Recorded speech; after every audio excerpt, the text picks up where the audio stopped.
उपमिति भरतवंश कथा के अंदर ना अब तक जो मोह के बारे में अपन समझने का प्रयत्न कर रहे थे ना, वो कभी कभार सुपरफिशियल लेवल पर चला जाता है कि बहुत आइडियलिस्टिक बातें हैं, मतलब ग्रंथों के लिए श्लोकों के लिए बराबर है, लेकिन जब रूटीन लाइफ में इसका अनुकरण करने की बात आती हो तो बहुत ज्यादा इसमें से अपने को सत्व मिलता नहीं है। और ये अपन ने फील किया हुआ होगा कि ठीक है, सुनने के लिए, बात करने के लिए, डिस्कशन करने के लिए अच्छा है, लेकिन पॉसिबल नहीं हो पा रहा है अपने जीवन के अंदर वो बातों को इम्प्लीमेंट।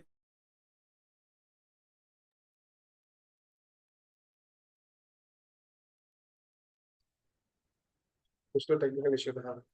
तो वो प्रॉपरली वो तर्क के द्वारा किस प्रकार हमारे मन के अंदर के जो भ्रमणा है, भ्रांति है, उसको हम दूर कर पाए। आज बहुत सुंदर एक प्रस्ताव, प्रतिक्रमण पूरा हुआ। सदगुरु भगवंत उनके शिष्यों के साथ बैठे हुए हैं। सारे के सारे शिष्य सदगुरु भगवंत की तरफ बहुत ही प्रीत की नजरों से देख रहे हैं। और थोड़ी देर में एक शिष्य ने सदगुरु भगवंत को प्रश्न किया कि इस उपमिति भवप्रपंच कथा का स्वाध्याय चालू है, तीसरे प्रस्ताव तक मैं पहुंचा हुआ हूँ। बाल और मनीषी के ऊपर का प्रयोग सिद्ध श्रेणी गुरु भगवंत कथा के माध्यम से समझा रहे हैं। और ये घटना आई समझने के अंदर कि सब कुछ सुख जो है वो इंद्रिय को मिलता है, इससे आत्मा का कोई भी पोषण मिलने वाला है नहीं। सारा का सारा सुख का भुगत का उसका भुगतन, उसको भोग करने की क्रिया सिर्फ इंद्रिय करता है। आत्मा को इससे कोई भी लेना देना नहीं है। आत्मा को सिर्फ परिश्रम और उसका जो पाप कर्म का रिजल्ट है, उसके अलावा आत्मा को उस विषयों की तृष्णा से, विषयों का सेवन से कोई ज्यादा लाभ नहीं है। विषय यानी कि वो जो पांच इंद्रिय जिस चीजों के पीछे भागे उसका नाम विषय, और ये पांच इंद्रिय। शिष्य बात आगे ऐसे करता है कि ये सारी बातें पढ़ी और मैंने स्वाध्याय के अंदर भी उसको लिया, लेकिन जो एक्चुअल एक्सपीरियंस है जीवन के अंदर का ना, वो बहुत डिफरेंट है। विषयों का संपर्क होने के बाद, विषयों का अनुभव करने के बाद हमेशा आत्मा को उससे सुख ही मिला हुआ है। ये मैंने अपने जीवन के अंदर महसूस किया हुआ है। बाहर दोपहर में 12-1 बजे की गर्मी हो और मैं अंदर एसी में आऊं, मुझे थोड़ा बहुत सुख मिलता है। जब करने के लिए साथ में कुछ भी ना हो, तब 1-2 घंटे नेटफ्लिक्स या फेसबुक के ऊपर ब्राउजिंग करना, इसमें मुझे आनंद सुख की अनुभूति होती है।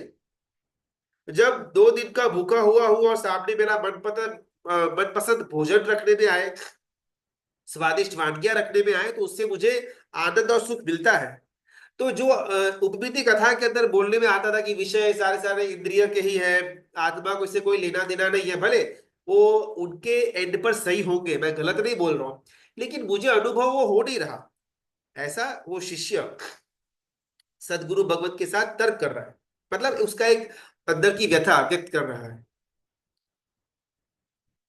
आगे अपनी बात वो प्रपोज कर रहा है शिष्य। आत्मा को सिर्फ और सिर्फ दुख मिला, उसको क्लेश मिला, भ्रांति मिली, भ्रमणा मिली, सुख मिला ही नहीं, ये अर्थ मुझे दिमाग में नहीं बैठ रहा। और सदगुरु भगवत हल्का सा स्मित देकर के अपना जवाब शुरू करते हैं। ये कहीं ना कहीं हमारे अंदर भी ये भ्रमणा होगी। काफी बहुत सारे दिनों से तीसरे प्रस्ताव के अंदर राग, मोह, विषय, इन तीन वस्तुओं को बहुत ज्यादा डिटेल में जानने के बाद थोड़ा बहुत तो अपने को विश्वास हुआ रहेगा, लेकिन अनुभूति नहीं हो रही है। अभी भी जीवन के अंदर शायद विषयों की जो तृष्णा है, इंद्रियों की जो लोलुपता है, उसमें शायद कोई ज्यादा खासी कमी आई नहीं है हमारे जीवन में, ऐसी मेरी मान्यता है।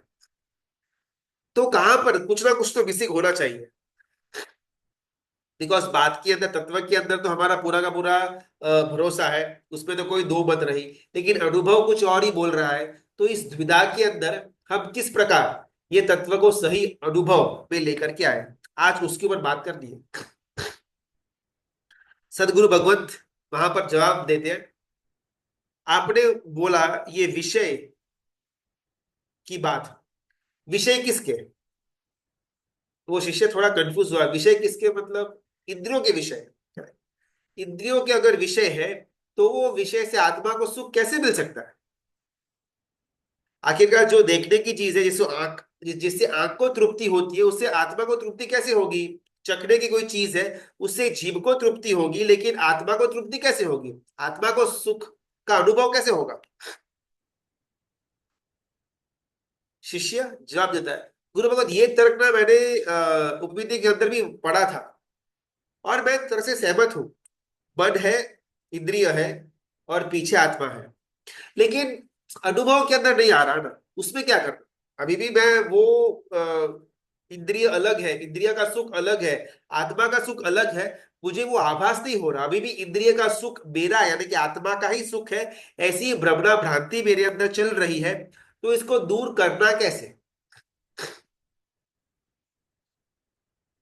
और शिष्य आगे अपना पॉइंट रखता है कि वो भ्रांति इतनी स्पष्ट लगती है कि कभी कभार तो भ्रांति भी नहीं लगती, यानी कि हमारी जो भ्रमणा है, वो भ्रमणा एट टाइम्स इतनी ज्यादा पावरफुल बन जाती है कि ये भ्रमणा भ्रमणा है, ये तक मेरे को मालूम नहीं पड़ता। और सदगुरु भगवत एक नया तत्व लेकर के आते हैं जिसका नाम है प्रमाण बाधित। गुरु भगवत कहते हैं जो प्रमाण से बाधित हो, वो अगर हो तो भी वो होता नहीं है। एग्जाम्पल, बहुत सारे घरों के अंदर दिवाली के आगे पीछे के दिनों के अंदर बाहर लाइटिंग रखने में आती है। लाइटिंग की पूरी एक सीरीज होती है, लाइन होती है, वायर में छोटे छोटे छोटे छोटे बल्ब लगे हुए रहते हैं। और अगर कोई दूर से देखे ना, वो लाइट अंदर घूमती है, ऐसे वो सीरीज में जाती है और सीरीज में ऐसे अलग अलग रंग बदलती है। लेकिन जरा पास में जाकर के देखे तो लाइट नहीं घूम रही है। वो छोटे छोटे बल्ब जो सीरीज में रखने में आए हुए हैं, वो पीरियोडिकली बराबर टाइम पर ऑन ऑफ हो रहे हैं। तो दिखता ऐसा है कि वो लाइट ट्रैवल कर रही है, लेकिन एक्चुअली लाइट ट्रैवल नहीं कर रही है। वहां पर सीरीज में वो बल्ब ऑन ऑफ हो रहे हैं, इसको बोलते हैं प्रमाण बाधित। कोई कोई वस्तु क्षेत्र के प्रमाण से बाधित होती है। दूर से कुछ और दिखे और जैसे पास में जाए तो उसका स्वरूप बदल जाए, इसको प्रमाण बाधित कहा जाता है। जैसे वो ब्रुकजल मिराज, दूर से देखे रण के अंदर कोई ओएसिस, कोई पानी का संग्रह रखा हो, ऐसा ऐसा अपने को भ्रमणा होती है। लेकिन जैसा जैसा उसके पास में जाएंगे मालूम पड़ेगी कि यहाँ पर पानी नहीं, तो सिर्फ रेत ही रेत, मिट्टी ही मिट्टी है। ऐसे तत्वों को प्रमाण बाधित तत्व कहा जाता है।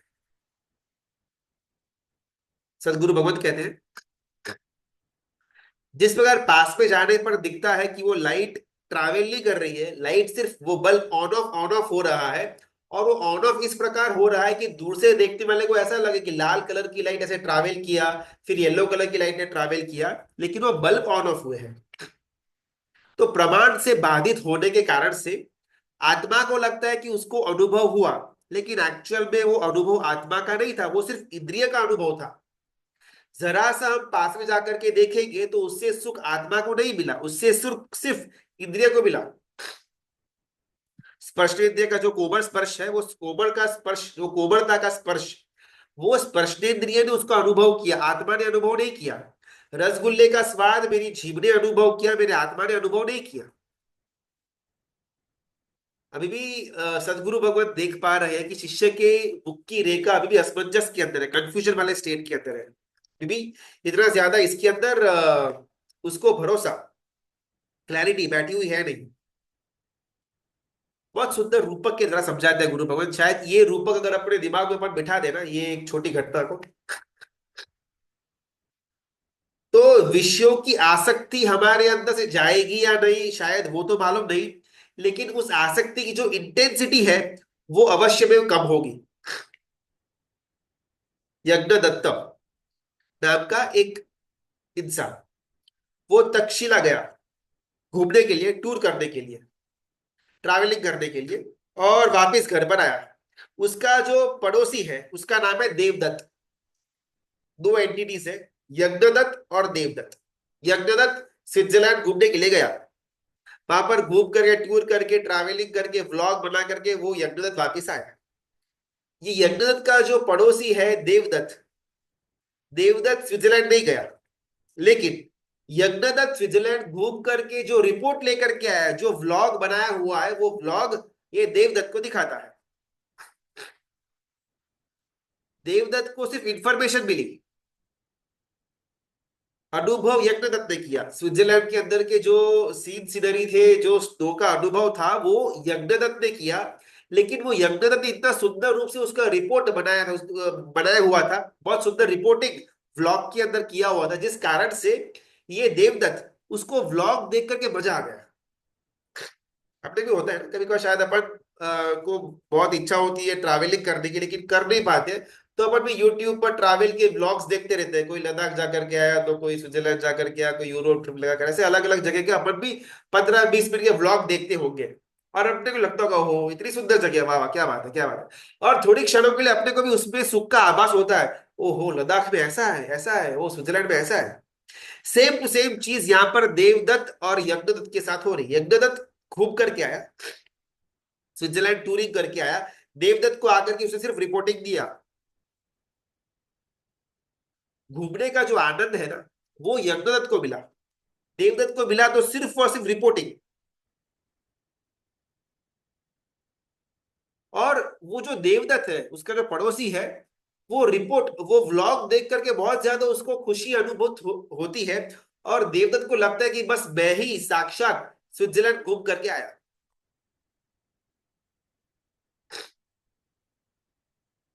एक बार, दो बार, तीन बार, कभी कभार इंग्लैंड स्विट्जरलैंड जाता है, कभी यूरोप जाता है, तो कभी ऑस्ट्रेलिया, कभी न्यूजीलैंड, से घूम घूम करके हर एक जगह पर जाकर के व्लॉग बनाता।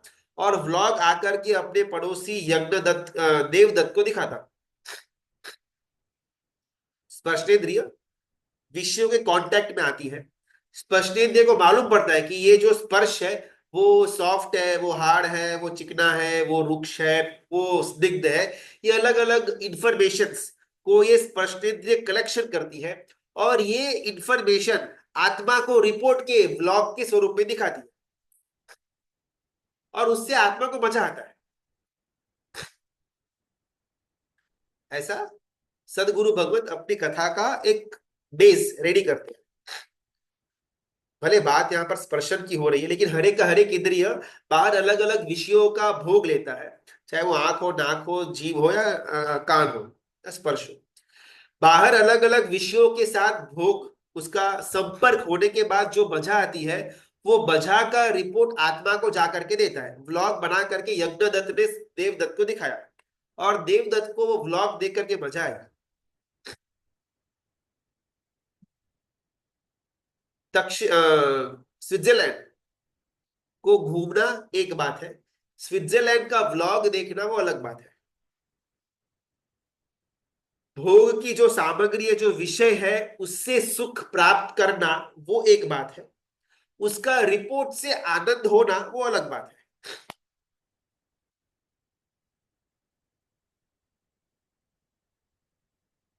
तो अगर एक्चुअल में देवदत्त ने अगर अनुभव नहीं किया स्विट्जरलैंड का, सिर्फ रिपोर्ट देखा, सिर्फ ब्लॉग देखा, उसमें क्या ही मजा आएगा। ऐसा प्रश्न वापिस सदगुरु भगवत शिष्य से करते हैं। कि शिष्य का अंदर की जो ग्रंथियां है, जो शायद हमारे अंदर भी होगी, वो एक बार एक संवाद में बाहर निकलती है। शिष्य कहता है, हाँ अंडरस्टूड कि देवदत्त बाहर नहीं गया, घूमने के लिए नहीं गए, ओके अंडरस्टूड। लेकिन क्या ऐसा नहीं हो सकता है कि यज्ञदत्त बाहर घूम करके आए, वो रिपोर्ट और ब्लॉग बना बना करके देवदत्त को दिखाए, और उसे देवदत्त को बजा आए? तो ये भी तो सुखी है ना। बिकॉज हमने स्टार्टिंग में उपविद्या के अंदर ऐसा समझा हुआ था कि विषय जो है वो इंद्रिय के ही अधीन है, उससे आत्मा का कोई लेना देना है नहीं। और यहाँ पर आप ऐसी बात करते हो कि इंद्रिय बाहर अलग अलग विषयों के साथ भुगतन भुगतने के बाद अंदर में रिपोर्टिंग देती है, और उससे आत्मा को सुख की अनुभूति होती है। तो आखिरकार बात तो वही हुई ना, कि विषयों का सेवन किया इंद्रियों ने, तो उससे आत्मा को सुख की अनुभूति हुई।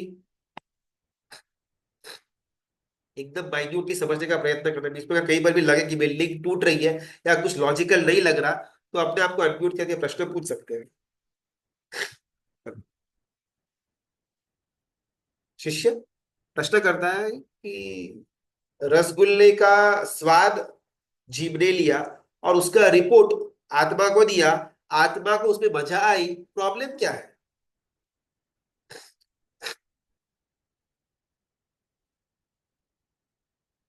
और सदगुरु भगवंत कहते हैं, एक बार, दो बार, चार बार, 10 बार ये यज्ञदत्त अलग अलग जगह पर घूम करके आया। और हर एक जगह पर जहां पर भी वो घूमने के लिए जाता था, वो यज्ञदत्त हमेशा रिपोर्ट बना करके देता था। और देवदत्त वो रिपोर्ट को पढ़ता था और खुश होता था। एक दिन वो देवदत्त ने उसको प्रश्न किया कि यार यज्ञदत्त, तू इतनी सारी जगह पर घूमने के लिए जाता है, तो एक बार मुझे भी तो लेकर के जा।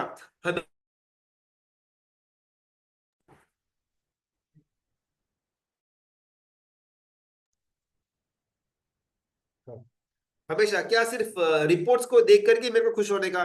कभी तो मेरे साथ कभी तो मुझे मुझे अपने साथ लेकर के जा। कब तक मैं रिपोर्ट ही पढ़ता रहूंगा? और वो यज्ञदत्त कहता है, चांस ही नहीं है। अगर तुझे होना तो मैं रिपोर्ट सिर्फ दे सकता हूँ, ओनली व्लॉग इज पॉसिबल, लेकिन मैं तेरे को बाहर नहीं लेकर के जा सकता। ये बातें सदगुरु भगवंत कर रहे हैं, और बहुत ही आश्चर्य से मेस्मराइज्ड वे के अंदर वो शिष्य सुन रहा है, बिकॉज उसके मन की जो अनादिकाल की ग्रंथियां है, वो ग्रंथियों का भेद इस वार्तालाप के द्वारा हो रहा है। प्रश्न सेकेंड टाइम ये था कि अगर कोमल स्पर्श से आत्मा को उसकी सुख की अनुभूति होती ही है, तो आत्मा सुखी हुआ ना? और सदगुरु भगवंत कहते हैं कि ये एक बार, दो बार, 10 बार, 15, 20, 25, 50, 100, 100, 100 बार सूर्योदय से सूर्यास्त तक इंसान billion billion billion billion billion billion बोलता रहे, उसमें जितने जीरो आए उससे कई ज्यादा बार ये व्लॉग हुआ, असंख्य अनंत बार ये व्लॉग हुआ। एक बार आत्मा ने पूछा इंद्रिय से, अगर इतनी मजा आती है तो फिर मुझे भी उसका स्पर्श कराओ ना। अगर वो टेस्ट में इतना अच्छा लगता है तो मुझे डायरेक्टली उसका अनुभव करना है, ये सेकेंड हैंड रिपोर्ट नहीं चाहिए मेरे को। और वहां पर इंद्रिय स्पष्ट बना कर देती है कि ये काम तेरा है ही नहीं, तेरा काम इतना ही है कि मैं जो तुझे रिपोर्ट दूं वो बैठ करके पढ़ना और खुश होना।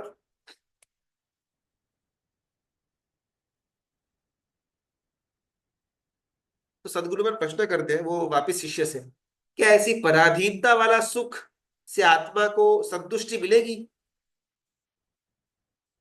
आखिरकार अगर हमने पूरा का पूरा जीवन सिर्फ व्लॉग्स ही देखे, हमने कभी घर के बाहर पैर हमको रखने की इजाजत ही नहीं है, घर के अंदर लॉक करने में लॉक करके रखा हुआ है, तो अभी वो व्लॉग के अंदर मजा नहीं आएगा, बिकॉज मालूम भी है कि पूरा जीवन में कभी भी मैं इस जगह पर जाकर के अनुभव लेने वाला हूं नहीं, बस टीवी में या व्लॉग में इसको देख पाऊंगा, उसमें मजा आने कम हो जाएगी। तो सिमिलरली यहाँ पर सदगुरु भगवंत कहते हैं कि जो पराधीनता वाला सुख है, विषयों का सुख है, उसको सुख नहीं माना गया है। भाई ठीक है, व्लॉग देख करके 2-4 मिनट तक अपने को थोड़ा रिलैक्स फील होता है, लेकिन बाद में अंदर में तृष्णा जागृत होगी कि मैं कब जाकर के इसको अनुभव करूं। और तब वो यज्ञदत्त कहता है कि चांस ही नहीं है, बिकॉज यहाँ पर बाहर घूमना, अलग अलग विषयों के संपर्क में आना, ये तो मेरा यानी कि इंद्रिय का काम है, तेरा काम नहीं है। सदगुरु भगवान एक स्टेप आगे लेकर के जाते, विषयों के संपर्क के अंदर जब जब आत्मा को अनुभव हुआ, सुख का अनुभव हुआ, वो एक्चुअली सुख नहीं था, आत्मा की भ्रमणा थी। देवदत्त को लगा कि स्विट्जरलैंड में बहुत ठंडी पड़ रही है, और वो स्विट्जरलैंड का रिपोर्ट पढ़ते पढ़ते खुद स्वेटर पहन लेता है, ये देवदत्त की भ्रमणा है। देवदत्त को लगता है कि रसगुल्ला खाने से मुझे मीठा मीठा मुंह के अंदर फील हो रहा है, उसकी रिपोर्ट पढ़ने पर, तो ये देवदत्त की भ्रमणा है। किसी विजातीय का कोमल स्पर्श यज्ञदत्त को होने पर देवदत्त को होता है कि मैंने भोग भुगते, ये देवदत्त की भ्रमणा है। यज्ञदत्त किधर? बाहर होटल में गया, गुलाब जामुन, रसगुल्ला, पानी पूरी, ये सब कुछ खाकर आया, और फिर उसका वर्णन करता है कि वो रसगुल्ला ऐसा होता है, खोए से बनता है, सॉरी, रसगुल्ला हाँ पनीर से बनता है, उसमें चाशनी होती है, ऐसे दबा करके मुंह में डालते हैं तो बहुत बस टेस्टी लगता है। ऐसा अलग अलग अलग वानगियों का डिस्क्रिप्शन यज्ञदत्त देवदत्त को करता है, लेकिन इससे देवदत्त का पेट नहीं भरने वाला, बिकॉज ये सिर्फ इंफॉर्मेशन मात्र है, ये अनुभव नहीं है। उसको न पेट भरने वाला है, उसको नहीं मजा आने वाली है। देवदत्त अंदर में आकुल व्याकुल हो रहा है, उसके मन के अंदर, देवदत्त के मन के अंदर असमंजस पैदा हो जाती है, और देवदत्त सोच रहा है कैसा होगा रसगुल्ले का टेस्ट, कैसा होगा पिज्जा का टेस्ट, कैसा होगा आइसक्रीम का टेस्ट, ये तो बहुत ज्यादा वर्णन करता है यज्ञदत्त, लेकिन कभी भी उसका वो प्रैक्टिकली वो टेस्ट नहीं मिला। और यहाँ पर सदगुरु बहुत सुंदर गोल्डन वर्ड्स देते हैं, यज्ञदत्त के रिपोर्ट के द्वारा देवदत्त को सुख नहीं मिला, लेकिन देवदत्त को सिर्फ अभिलाषा जागृत हुई जो कभी पूरी नहीं होने वाली।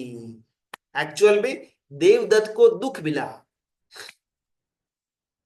यज्ञदत्त बाहर घूमने गया, होटल में खाना खाने के लिए गया, जहां जहां पर भी जाता, जो जो भी उसको पांच इंद्रिय का जो विषय का सेवन करता, उसका रिपोर्टिंग देवदत्त को दे करके देवदत्त के अंदर अभिलाषा जागृत करवाई। और वो अभिलाषा सिर्फ और सिर्फ वो देवदत्त के लिए दुख देने वाली बनी। अभी वो देवदत्त यज्ञदत्त की बात से दुखी होता है। बीच में शिष्य गुरु भगवत को रोकता है कि गुरुदेव आपकी बात सही है, मैं मान लेता हूं, इंद्रिय वो अलग व्यक्ति है, आत्मा वो अलग व्यक्ति है। इंद्रिय जड़ है, आत्मा चेतन है। डेड बॉडी के अंदर इंद्रिय होती है, आत्मा नहीं होता। आत्मा परलोक सीधा जाने के बाद इंद्रिय भले वहां पर शरीर में पड़ी हुई हो, आंख है, नाक है, जीभ है, कान है, लेकिन उसका कोई भी मतलब बनता नहीं है। तो इंद्रिय के द्वारा जो भोग भुगतने में आए, अगर वो आत्मा तक नहीं पहुंचते, स्टे विथ मी, इंद्रिय के द्वारा जो भोग भुगतने में आए अगर वो आत्मा तक नहीं पहुंचते, तो आत्मा इसे वंचित नहीं रहा। ऐसा प्रश्न शिष्य ने किया। यानी कि इंद्रिय ने जो भोग भुगते ना, उससे जो छोटा मोटा भी सुख मिल रहा था आत्मा को, अब तो आत्मा उससे भी वंचित हो गया। ऐसा नहीं लगता? और सदगुरु भगवंत कहते हैं कि अगर कोई अब्जोपति हो, कोई करोड़ोपति हो, अगर वो सोचे कि मेरे सामने जो इंसान भीख मांग रहा है ना, उसके हाथ में जो कटोरा है वैसा कटोरा मेरे पास नहीं है, बात सही है। भिखारी के हाथ में रहा हुआ टूटा फूटा स्टील का कटोरा शायद करोड़पति इंसान के पास नहीं ही होगा, बात पक्की है। लेकिन कभी भी ऐसा अपन नहीं बोलेंगे कि करोड़पति इंसान वो भिखारी का टूटा हुआ चप्पड़ या न होने से वो वंचित रह गया। आत्मा अनंत सुख अंदर पड़े होने के बावजूद भी भिखारी की तरह ये जो इंद्रिय का विषय है, उसका जो रिपोर्टिंग मिलता है, उससे सुख प्राप्त करने की जिज्ञासा रखता है।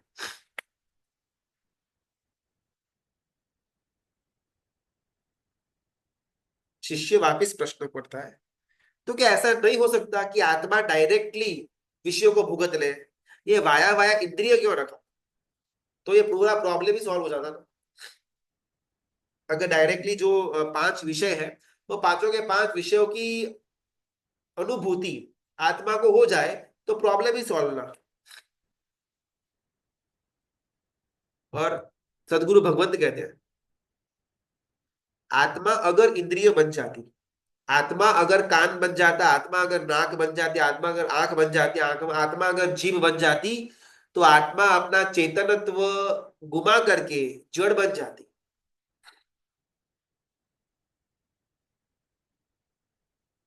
ये दोनों के बीच की वार्तालाप है बहुत अंत तक शायद हमारे अंदर की जो भ्रमणाएं हैं, बिकॉज आज तक शायद लगभग हमारा 6 या 8 महीना हुआ उपमिति बहुप्रवेश करता के, और स्पेसिफिकली ये तीसरा प्रस्ताव शुरू करते हुए। लेकिन अभी भी हमारे अंदर का जो मोह का ज्वर है, हमारे अंदर का जो राग का स्तर है, हमारे अंदर का जो विषयों की आसक्तियों का इंटेंसिटी है, उसमें कई कुछ खासा फर्क नहीं आया हुआ होगा। अगर आया है तो अति उत्तम है, लेकिन अगर शायद न आया हुआ हो, तो ये डायलॉग्स के द्वारा, ये कॉन्वर्सेशन के द्वारा हमारे मन के तर्कों को हटाने की बात यहाँ पर स्वाध्याय के अंदर हो रही है। कोई अबजोपति आदमी है, उसके पास अगर भिखारी का कटोरा नहीं है, तो ऐसा नहीं कहा जाता कि करोड़पति इंसान भिखारी के कटोरे से वंचित रह गया, उसको उसको कोई दिक्कत नहीं थी।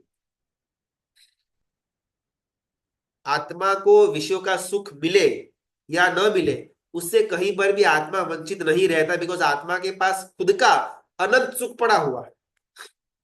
प्रवचन सार नाम के ग्रंथ के अंदर तिमिर हरा जय दिट्ठी जड़स्य दीवेन नत्थि कायवम, इस प्रकार श्लोक आता है। श्लोक के अंदर क्या कहते हैं? भर दोपहर का टाइम हो, 12, 1, 2 बजे हुए हो, और सूर्य अपना फुल प्रकाश दे रहा हो, वैसे प्रकाश के अंदर दिए का कोई भी ज्यादा मतलब बनता नहीं है। संसार के अंदर कुछ प्राणी ऐसे हैं कि जिनकी आंखों के अंदर ही लाइट लगी हुई होती है, उनका दृष्टि ही अंधकार को मिटा देती है। अभी जिन प्राणियों के पास ऐसी दृष्टि है वो प्राणियों को ट्यूबलाइट की क्या जरूरत। ध सुखम स्वयं आया विषया किम तत्थ कुवंती। जो आत्मा स्वयं शाश्वत सुख से भरा हुआ है, जो आत्मा के पास कभी भी नहीं खूटने वाला सुख पड़ा हुआ हो, वो आत्मा बाहर से मिले हुए सुख का रिपोर्टिंग से सुख मिले, ये बात में कोई दम ही नहीं है। जब कभी भी हमारा आत्मा केवल ज्ञान की प्राप्ति करेगा, मोक्ष की तरफ आगे बढ़ेगा ना, और जस्ट उसको चार घाती कर्म का क्षय हो चुका हुआ होगा, तब बाहर से कोई भी चीज अंदर नहीं आने वाली, लेकिन अंदर में पड़ा हुआ दूषण बाहर जाने वाला है। टू बी क्लियर, मोक्ष हमारे पास एज ऑफ नाउ पड़ा हुआ है, केवल ज्ञान हमारे पास एज ऑफ नाउ पड़ा हुआ है, 14 पूर्वों का ज्ञान हमारे पास एज ऑफ नाउ पड़ा हुआ है। दिक्कत इतनी है कि जो उसके अंदर जो मिलावट है, जैसे जैसे जीव उसको दूर करेगा, आपो आप अंदर का प्रकाश बाहर आएगा। जैसे जैसे जीव ये यज्ञदत्त के रिपोर्टिंग से मिलता हुआ तुच्छ सुख से अपनी दृष्टि को अपने अंदर लेकर के जाएगा, अपने अंदर पड़ा हुआ अनंत सुख के तरफ वो दृष्टि करेगा, ऑटोमेटिकली उसके अंदर का सुख इतनी जबरदस्त आनंद की अनुभूति देगा कि फिर ये बाहर का तुच्छ व्लॉग या रिपोर्टिंग से उसका उसका कुछ मन भरने वाला है नहीं, आत्मा का। और ये शिष्य प्रश्न करता है वापिस गुरु भगवंत को कि ये करना कैसे। अनादिकाल से अपना तो यही संस्कार पड़ा हुआ है कि बाहर के अंदर सुख है, पैसे कमाएंगे तो सुख है, रूप है तो सुख है, विजय का स्पर्श है तो सुख है, कोई मुझे ऐसा ऐसा बोले, मान दे सम्मान दे तो सुख है। ये इसको चेंज करना कैसे। और यहाँ पर गुरु भगवत कहते हैं कि ये जो अनादिकाल के जो हमारे उल्टे संस्कार है, जो उल्टा विपर्यास हमारा हुआ है, रॉन्ग दृष्टि हमारी प्राप्त करी हुई है, जिसके अंदर कोई भी सुख की प्राप्ति हमको होने वाली है ही नहीं, उसका अगर कोई एक तोड़ हो, उसका अगर कोई एक ब्रह्मास्त्र हो, तो वो ये। ऐसे गुरु भगवान बात कर रहे हैं, और जैसे ही वो उस तत्व का नाम बताने वाले थे, उसके पहले शिष्य एकदम अधीराई पूर्वक गुरु भगवान से प्रश्न कर बैठता है कि अगर इतना सिंपल है, इतना लॉजिकल लगता है, तो फिर जगत में इतने सारे बुद्धिशाली जीव है, इतने सारे विज्ञानी जीव है, तो इतनी छोटी बात को समझ क्यों नहीं पाए।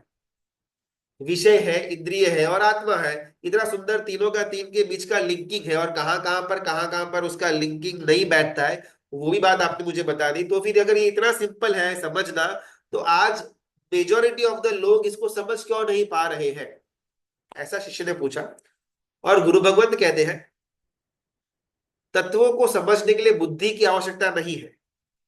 बहुत सारे होशियार लोग भी होंगे, शिक्षित लोग भी होंगे, बहुत सारे रिसर्चर और साइंटिस्ट वगैरह भी होंगे जिनके अंदर बुद्धि का स्तर कहीं ज्यादा होगा, लेकिन लेकिन जब तक इंसान अपने कदाग्रह को नहीं छोड़ेगा, तब तक वो तत्व को नहीं समझ पाएगा। योग शतक नाम के ग्रंथ के अंदर हरिभद्र श्री महाराज ने टीका रखी है, रचना करी हुई है, उसके अंदर कहते हैं, अभिनिवेशस्य तत्व प्रतिपत्ति प्रतिशत्रु भूतवत्वात्, यानी कि जिसके अंदर अभिनिवेश, जिसके अंदर कदाग्रह पड़ा हुआ है, वो इंसान कभी भी तत्व को ग्रहण नहीं कर पाएगा। और बहुत सुंदर रूपक देते हैं, छगन और उसका बेटा मोंटो, छगन और मोंटो, पापा और पुत्र, दोनों जन पहली बार हवाई जहाज के अंदर बैठने के लिए जा रहे थे। छगन पिता की उम्र का था, तो उसके अंदर थोड़ा मेच्योरिटी था, थोड़ा ठहराव था, लेकिन वो जो मोंटू है, वो अभी 7-8 साल की उम्र का था, बहुत ज्यादा कुतूहल था मन के अंदर, बहुत बार सुना था कि हवाई जहाज ऐसा होता है ऐसा होता है, लेकिन कभी भी बैठने का अवसर नहीं मिला हुआ था।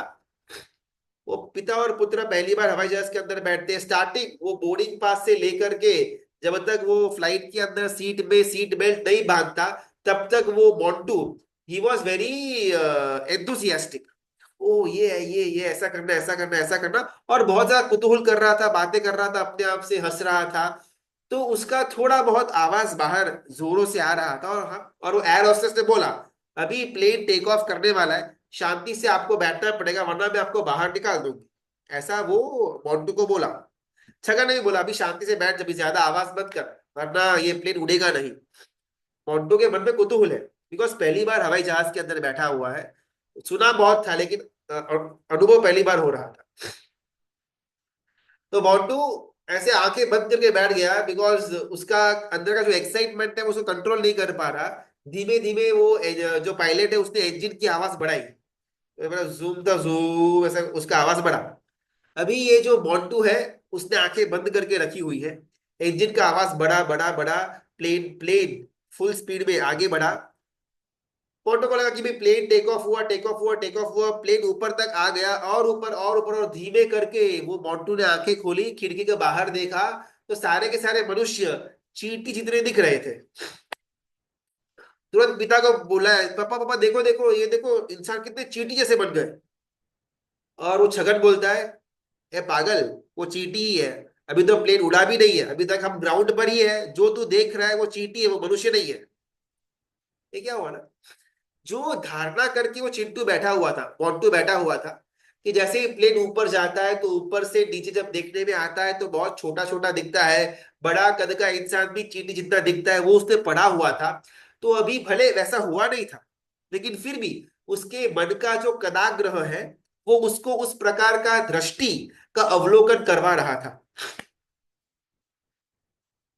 जनरली कभी भी ना, हम वस्तु को नहीं देखते हैं, लेकिन वो वस्तु के साथ हमारे अंदर डेटाबेस में जो उसका मैचिंग पिक्चर आता है उसके साथ अपन कंपेयर करते हैं।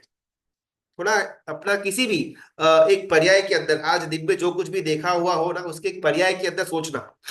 फॉर एग्जाम्पल, ये स्क्रीन मेरे सामने है, तो मैंने स्क्रीन को देखने पर स्क्रीन से कोई इंफॉर्मेशन नहीं ली है, मेरी आंखों ने स्क्रीन का स्क्रीनशॉट लिया, और वो स्क्रीनशॉट को पहले ही दिमाग में पड़ा हुआ, अच्छा ऐसा कुछ दिखे तो क्या बोला जाता है, उसने ऐसा कहीं ना कहीं डेटा सेव करके रखा हुआ था, दोनों पिक्चर को मैच करता है, अच्छा इसको लैपटॉप बोला जाता है। हमने कर्म ग्रंथ के अंदर मति ज्ञान का जो टॉपिक आया हुआ था उसके अंदर अर्थ अवग्रह, इहा, अपाय और धारणा, पांच तत्व पढ़े थे। पहला मैंने कहा संवेग अवग्रह था, संज्ञा अवग्रह था, अर्थावग्रह, इहा, अपाय और धारणा। यानी कि ये क्या है, इहा प्रश्न किया, ये है वो अपाय, यानी कि उसका एक हमने बेस बांधा, और धारणा कि अच्छा अब से कोई ऐसा आए तो उसको ऐसा बोलना। तो फर्स्ट टाइम जब हमने देखा हुआ होगा उस समय हमने धारणा बांध ली हुई थी कि ये ऐसा ही होता है, और second time, third time, 20th time, 200 time भी जब भी हमको वो चीज दिखने में आती है, अभी हमारा सोचना बंद हो चुका हुआ है। हमने धारणा के अंदर वो फोटो के साथ जो इंफॉर्मेशन डेटा कलेक्शन किया हुआ था उसके साथ अपन मैचिंग करते हैं, और उस डेटा को उठा करके हम यहाँ पर रख देते हैं।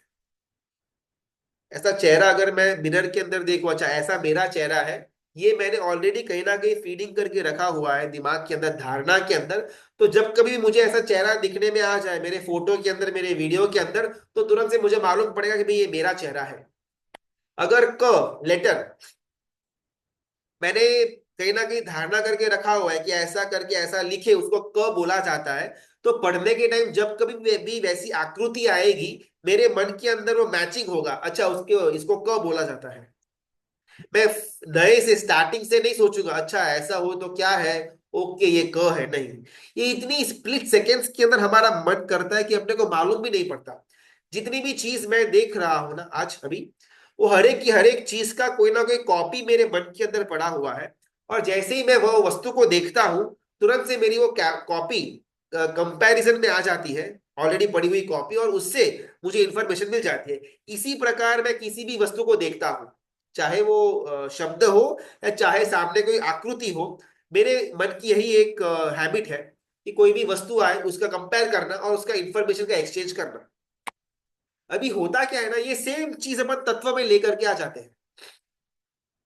कहीं पर कोई तत्व की बात आती है, ऑलरेडी जो हमारा प्री कंसीव्ड नोशन है उसके साथ हम वो तत्व को कंपेयर करते हैं, और शायद ये तत्व कुछ और हमको समझाना चाहता है, लेकिन जो हमारे मन में पड़ा हुआ कदाग्रह है वो उस तत्व को ऑलरेडी हमारे अंदर पड़ी हुई इंफॉर्मेशन के साथ लिंक कर देता है।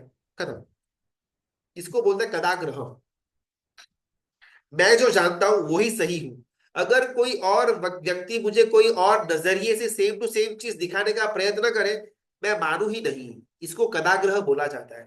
मैं एक पुत्र भी हूँ, पति भी हूँ, भाई भी हूँ, भांजा भी हूँ, भतीजा भी हूँ, चाचा भी हूँ। सेम व्यक्ति 7 8 10 15 रोल कर सकता है। तो इसमें से सिर्फ पति वाला रोल ही करेक्ट है, बाकी सब गलत है, ये बोलना एकांत हो जाएगा। तो वैसे जो जो लोगों ने, चाहे वो बुद्धिशाली जीवी हो या फिर जो साइंटिस्ट या रिसर्चर वगैरह हो, वो इतनी छोटी सी इतनी लॉजिकल बात आत्मा शरीर और इंद्रिय वाली समझ क्यों नहीं पाते? Because already pre conceived notion उनके दिमाग में पड़ा हुआ है कि भाई ये तो ऐसा का ऐसा ही होता है। इस कारण से इतना सिंपल लगने वाला तत्व ज्ञान भी बहुधा वर्ग को समझ के अंदर आता नहीं।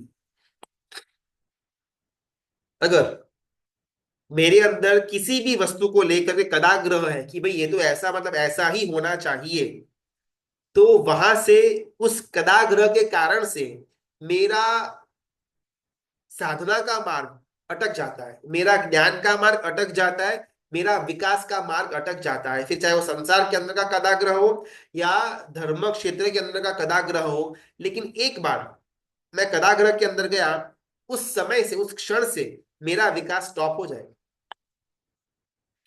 अभी ये बात करने के बाद सिद्धेश्वरी यानी गुरु भगवंत कहते हैं कि जिस प्रकार मन में कदाग्रह होता है, प्री कंसीव्ड नोशन एक होता है जिसके कारण से अपन बाहर की वस्तुओं को वो सेम डेटा के साथ लिंक करते रहते हैं, उसी प्रकार हमारे आत्मा ने अनादि काल से अपने साथ डेटा फीड करके रखा हुआ है, इसको अपन संस्कार बोलते हैं। विजातीय का शरीर बहुत अच्छा, विजातीय का स्पर्श आए ना, उसको बहुत मजा आ जाती है। ऐसे मीठी मीठी वस्तु अगर टेस्ट करने में आए ना, उसको अच्छा माना जाता है। ऐसे कड़वा कड़वा करियादा टेस्ट करने में आए ना, तो उसको गंदा कहा जाता है। ये क्या है? कुछ कुछ ऑलरेडी मेरे अंदर के प्री कंसीव्ड नोशंस है। भले मिठाई से मुझे डायबिटीज होता हो, भले करियादा से मेरे अंदर का शुगर लेवल कम होता हो, भले मिठाई मेरे लिए हानिकारक है, करियादा मेरे लिए लाभदायक है, लेकिन फिर भी मिठाई मुझे प्यारी लगेगी और कड़वा करियादा मुझे गंदा लगेगा। क्यों? Pre conceived notion. विजातीय का शरीर का स्पर्श करने के अंदर मुझे मजा आएगा, लेकिन मैं मेरे ब्रह्मचर्य के व्रत का खंडन करता हूं। अब्रह्म के अंदर जाना, पाप का बंद होना, दुर्गति का कारण बनना, ब्रह्मचर्य के अंदर रहना, वो साधना का मार्ग में आगे बढ़ना, वो लाभदायी है ब्रह्मचर्य का पालन। अब्रह्म का सेवन वो दुखदायी है, लेकिन फिर भी मुझे अब्रह्म के सेवन के अंदर मजा आएगा, ब्रह्मचर्य के अंदर मुझे दुख महसूस होगा। क्यों? Pre conceived notion. हमारा आत्मा ऐसी अलग अलग डेटा फीड करके लेकर के आया हुआ है अपने साथ अनंत भवों से। और ये जब उसके साथ घटनाएं बार होती है, तब अपने अंदर पड़ा हुआ जो प्री कंसीव्ड नोशन है उसके साथ वो घटना को मैच करता है और कहता है कि भाई ये तो अच्छा है। मीठी मीठी चीजें खाने में आती है, स्वीट्स, तो मजा आता है। वो कड़वा करियादा के अंदर मजा नहीं आता, वो गंदा वस्तु है।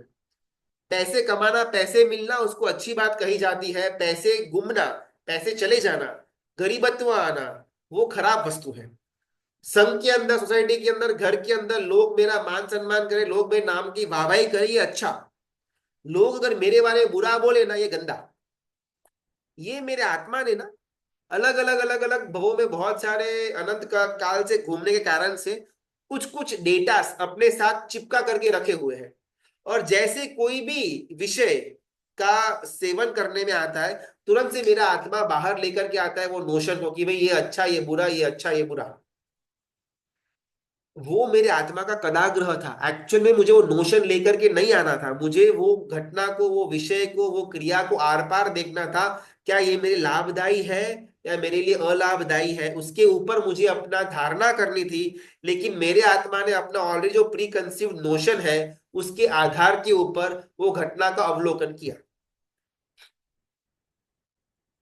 पादाहत प्रमदया विकसत्य शोक, ये सारी की सारी बातें हमारे ग्रंथों के अंदर आती है। हमको आश्चर्य होगा कि आज का जो मॉडर्न साइंस है, आज का जो मनोविज्ञान है, वो कितना परमात्मा के शासन से सापेक्षता रखता है। लेकिन शायद ये हमारी कम नसीबी कि हमको परमात्मा की वाणी, परमात्मा के ग्रंथ जो मिले उसमें हमको इंटरेस्ट कम, उसमें हमको विश्वास कम। लेकिन आज का जो भौतिक जगत बोलता हो, साइंटिस्ट कुछ प्रूव करते हो, उसके अंदर हमको विश्वास ज्यादा। पानी के अंदर जीव है, पानी के अंदर जीव है, शायद 2500 साल पहले वीर परमात्मा बोल कर गए। लेकिन 50-60 साल पहले जब साइंटिस्ट ने इसकी डिस्कवरी की कि पानी के अंदर जीव है, तब हमको श्रद्धा बैठती है, हाँ भाई साइंटिस्ट ने बोला पानी के अंदर जीव है तो जीव होगा।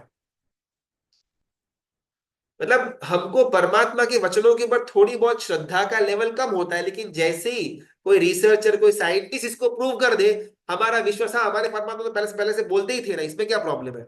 लेकिन हम जानते हैं कि वो श्रद्धा पहले हमारे अंदर नहीं थी। जैसे कभी कभी कोई कोई प्रूफ लेकर के आता है साइंस, तब जाकर के हमको, हाँ ये तो मुझे मालूम ही था, परमात्मा बोल कर गए हुए हैं।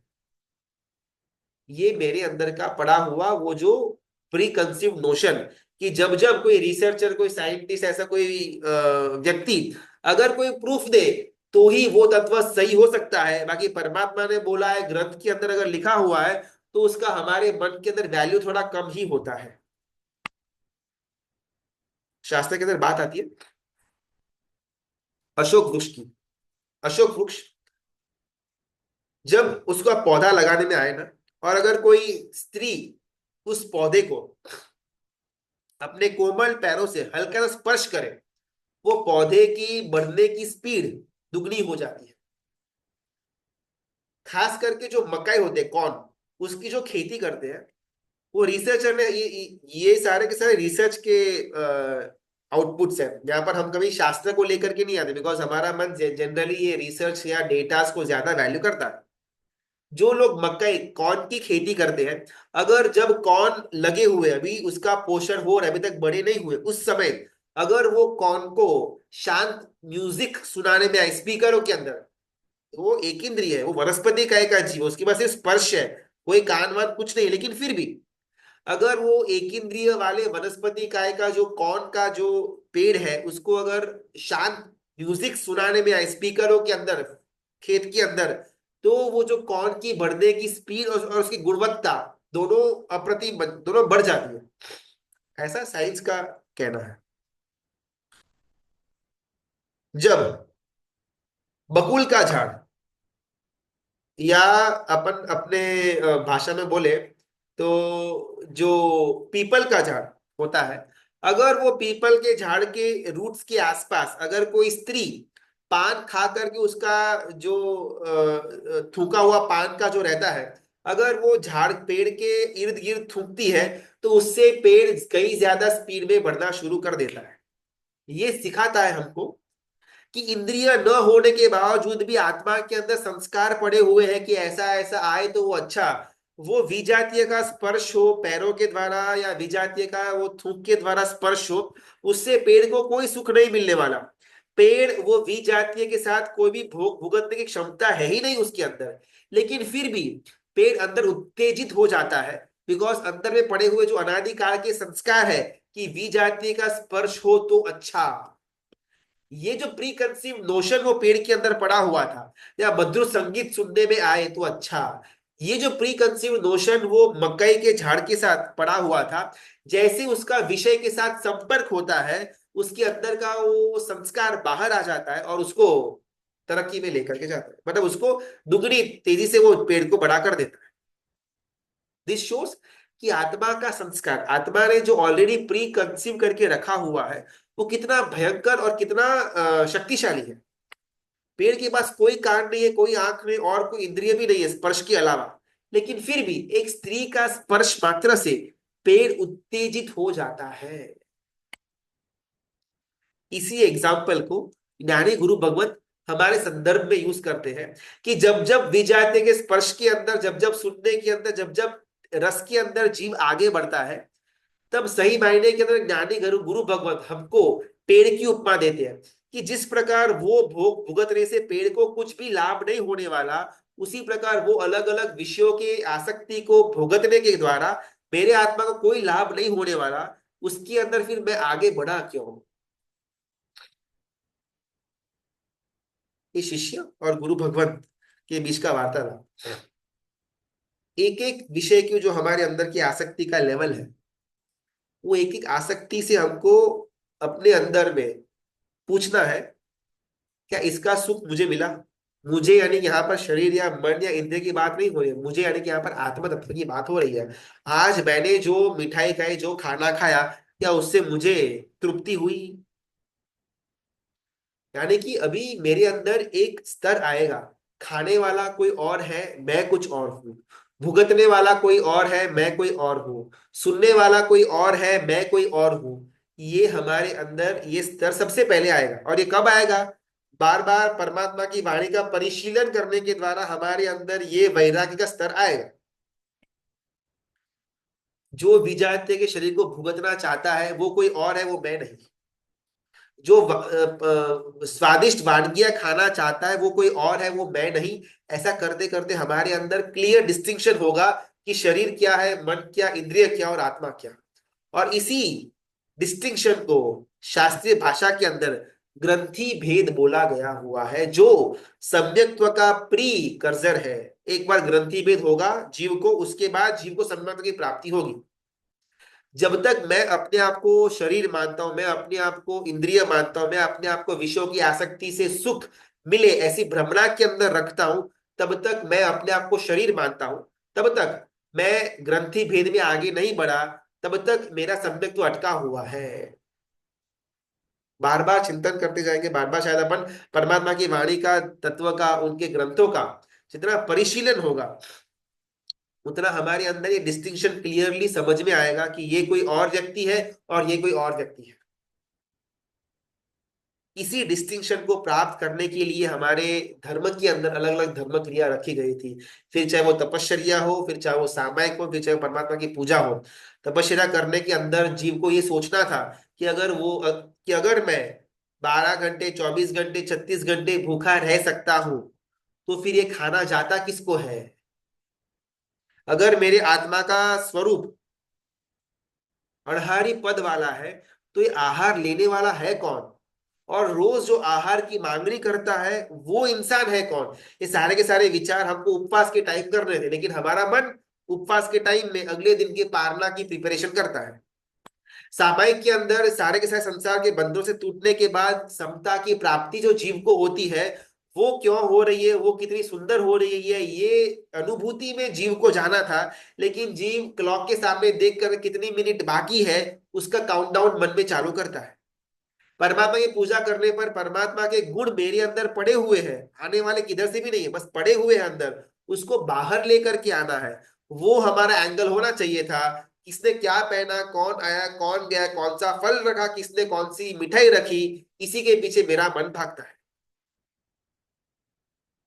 धर्म की हर एक क्रिया हमको ये डिस्टिंक्शन तक लेकर के जाने की सक्षमता रखती थी, लेकिन दुर्भाग्यवश हमने वो क्रियाओं के अंदर भी उसका आशय कंप्लीटली खत्म कर दिया। जिस कारण से हमको ये डिस्टिंक्शन करना जो बहुत ही बेसिक रिक्वायरमेंट थी, उसके अंदर भी हमको डिफिकल्टी आती है कि ऐसा तो कैसे हो सकता है, आत्मा अलग शरीर अलग। ये मोहनीय के कैटेगरी के अंदर का आता है। अगर एक बार जीव को मालूम पड़ गया कि आत्मा अलग है, वो शरीर नहीं है, तो उस टाइम से वो जीव अपनी मुक्ति का मार्ग शुरू कर देगा और धीमे धीमे करके मोहनीय के चंगुल से छूटता जाएगा। और ये कभी भी मोहनीय कर्म चाहता नहीं है। इस कारण से हमेशा वो हमको भ्रमणा के अंदर रखता है कि ये शरीर मेरा, ये नाम मेरा, ये रूप मेरा, ये इंद्रिय मेरा, ये पैसा मेरा। ये भ्रमणा के अंदर मोहनीय हमको रखता है, बिकॉज उसके अंदर मोहनीय को फायदा है। एक बार जीव को क्लियरली ज्ञान हो गया, ग्रंथि भेद हो गया, उसके बाद मोहनीय का टिकने का कोई चांस रहता नहीं है। हमारी उपवीति कथा के अंदर एक्चुअल में तो मोहनीय मोह राजा और राग केसरी सिंह, ये दोनों जने निकले हैं अपनी पूरी की पूरी सेना को लेकर के उस इंसान, उस भव जंतु के घर पर, जिसने उनके सैनिक स्पर्शन को बंदी बना करके रखा हुआ था।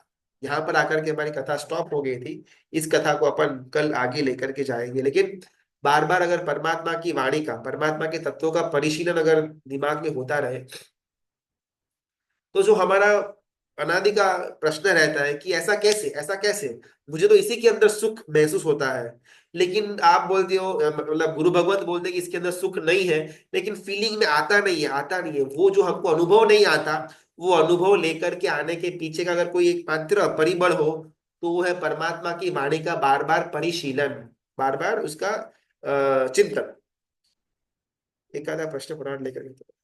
बहुत बार कहानी पढ़ते हैं जिसमें आता है कि पूरा जीवन एक मुनि भगवंत ने संयम जीवन सुंदर पाला, लेकिन एक निमित्त मिला, उसमें आसक्ति हो गई और उनकी दुर्गति हो गई। ऐसे तो हमारी जिंदगी में रात दिन निमित्त आते हैं, और हर बार अलर्ट कैसे रहे कि हम किसी चीज में आसक्त नहीं हो, क्योंकि एक गलती हमें दुर्गति में डाल दी। बहुत सुंदर प्रश्न।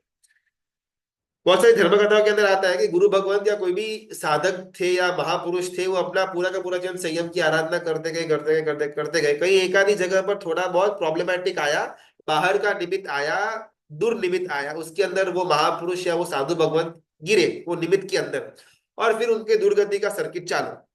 एक एक खराब निमित्त मिला जीवन के अंदर तो पूरा का पूरा बैंड बज जाती है। तो हम हर एक समय हर एक क्षण ऐसे दुर्निमित्तों से कैसे बच करके रहे, ये प्रश्न है। इसका बहुत सुंदर आंसर। कि बच्चा हो ना, 1 1.5 2 साल का, वो बच्चा नीचे ग्राउंड में खेलने के लिए गया हुआ है। बच्चा क्या कर रहा है ना, अभी ज्यादा दिमाग तो है नहीं, तो मिट्टी है, कीचड़ है, उसको हाथ में ले रहा है, उसे हाथ में खेल रहा है, मुंह पर लगा रहा है, मुंह में अंदर वो मिट्टी को खा रहा है। ऐसा गंदा गंदा चीज वो बच्चा कर रहा है। अभी वो 1.5 2 साल का है। वो माता पिता ने ऊपर से देखा, फटाफट पिता नीचे भाग करके गए, बच्चे को बोले, "ये मिट्टी छोड़े, इतना नहीं खाना, ये गंदा है गंदा है।" लेकिन बच्चे ने मुट्ठी के अंदर मिट्टी भर करके रखी हुई, छोड़ने को रेडी नहीं। इसको तो मैं मुंह में डाल करके ही रहूंगा, जिद कर रहा है, रो रहा है, पिता बहुत ज्यादा ट्राई कर रहा है उंगली खोलने का, लेकिन वो बच्चा कीचड़ को अंदर पकड़ करके रखा हुआ है। पिता भी थक गया है, यार इसको कितना बोलेंगे समझाएंगे, इसके इसको मारपीट ही करना शुरू करना पड़ेगा, वरना तो ये समझने से रहा। और बच्चा रो रहा है रो रहा है रो रहा है। माता आती है ऊपर से नीचे ग्राउंड में, और माता ये जो बच्चे का जो फेवरेट टॉय है वो टॉय लेकर के आती है। जैसे ही वो अपने फेवरेट खिलौने को देखा, वो बच्चे ने ऑटोमेटिकली मिट्टी जो दबा कर रखी थी मुट्ठी के अंदर वो खोल दी, वो मिट्टी नीचे गिर गई और उसने टॉय को पकड़ लिया। क्या हुआ? हमारा जीव दुर्निमित्तों के पीछे भागता है कि नहीं, बस अभी 2 घंटा बाकी है, अभी अपन थोड़ा बहुत ब्राउजिंग कर लेते हैं, नेटफ्लिक्स देख लेते हैं, अभी एक आधा महीना पूरा हो गया, अभी बाहर होटल में खाना खाने गए नहीं, फटाफट अपन चलते हैं। 4 4 महीने चातुर्मास के अंदर अपना चौवियार था, बाहर का खाना बंद था, आज तो अपने को जाना ही जाना है। 4 4 महीने अपन कहीं वेकेशन हॉलिडे करने के लिए नहीं गए, भी 2 दिन तो जाना ही जाना है। ये सारे के सारे हाथ के अंदर जो हमने अलग अलग दुर्निमित्तों को पकड़ करके रखा हुआ है, वो डिनोट करता है। खिलौना क्या है? हमारी वो धर्म क्रिया जिसके अंदर हमारा चित्त चिपकता है। शायद धर्म क्रिया के बहुत सारे अलग अलग अंग होंगे।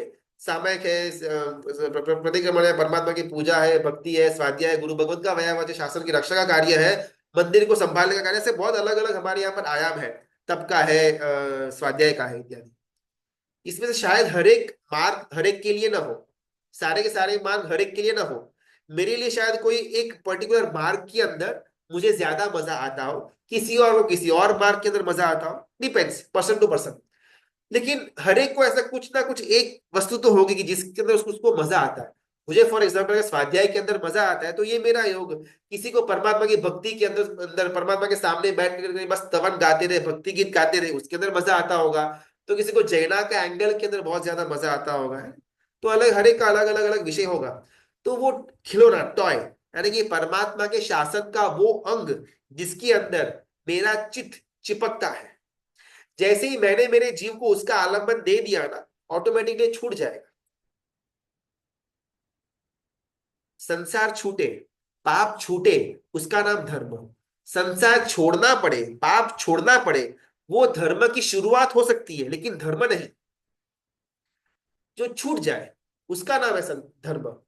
छोड़ना पड़े ये तो बहुत ही मायका के लिए बहुत ही बाल्य अवस्था है कि अपन बार बार मन को अपन प्रेशराइज करें कि भाई रात को नहीं खाना, अभक्ष नहीं खाना, ये नहीं करना, वो नहीं करना। ये शुरुआत हो सकती है, लेकिन जीवन के 25 50 साल के बाद भी अगर अपने को मन में इसी प्रकार से उसको प्रेशर देना पड़े कि नहीं करना है नहीं करना है नहीं करना है, तो 25 50 साल जो हमने किया उसका नाम धर्म नहीं था। आसानी से हमारे अंदर की पाप प्रवृत्तियां छूट जाए, उसका नाम धर्म है। छोड़ना पड़े, वो धर्म की शुरुआत। तो अपने को अच्छे अच्छे निमित्तों से, अच्छे अच्छे आलम्बनों से भावित करते रहे, ताकि जो कुनिमित्त है उसके अंदर मेरा मन न गिर जाए। ये हमारा सबसे पहला उपाय। सेकंड उपाय जो बहुत इंपॉर्टेंट है, हमेशा उपयोग के अंदर रहना। ये एकदम गोल्डन हमारा वाक्य है शासन के अंदर का। आज क्या हो रहा है, फॉर एग्जाम्पल मैं अलग अलग तत्वों को जानता हूं, ये इंफॉर्मेशन मेरे अंदर है। लेकिन जब मेरे खुद के जीवन के अंदर इसको इम्प्लीमेंट करने की बात आती है, मेरे में से वो उपयोग करने की शक्ति गायब है। मैं जानता हूं क्रोध नहीं करना चाहिए, क्रोध से पूर्व करोड़ वर्ष का आयु का संयम जीवन धूल बराबर हो जाता है। लेकिन जब मेरे एम्प्लॉय ने कुछ गलत काम किया तब मुझे उसके ऊपर बरसना, मैं बरस ही जाता हूं। उस समय मेरा वो उपयोग नहीं रहता।